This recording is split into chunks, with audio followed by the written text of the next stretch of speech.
नमस्कार दोस्तों, स्वागत है आपका। जो कि एक बहुत तेजी से वीडियो वायरल हो रहा है आप सबके बीच। जो कि पवन भैया जो कि अपने बहन से राखी बंधवाते हुए नजर आ रहे हैं। दोस्तों ये बहुत तेजी से वीडियो वायरल हो रहा था, इसलिए सोचे कि आप सब तक ये वीडियो पहुंचा दे। दोस्तों देख सकते हैं कि पवन भैया जो कि अपने बहन से राखी बंधवाते हुए नजर आ रहे हैं इसमें। दोस्तों वहीं पर बात करें कि जो कि ये रक्षाबंधन जो कि भाई बहन का त्योहार है, जो कि ये बहुत खूबसूरत त्योहार लगता है। दोस्तों बात करें कि जो कि वीडियो में देख सकते हैं जो कि पवन भैया राखी बंधवा रहे हैं, जो कि बहुत अच्छा लग रहा है। पवन भैया भी जो कि जमीन से जुड़े हुए व्यक्ति हैं।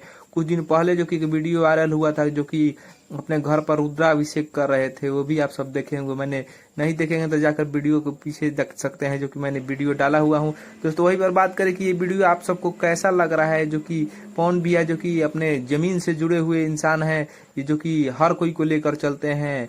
दोस्तों वहीं पर बात करें कि ये इस वीडियो का जो कि कमेंट करके बताइए कि आप राखी में कहाँ है, घर पर हैं या बाहर हैं। क्योंकि बहुत सारे भाई जो कि बाहर रहते हैं, पढ़ाई लिखाई करते हैं, या बहुत लोग जॉब करते हैं। तो दोस्तों आप घर पर हैं या कहाँ, कमेंट करके बताइए।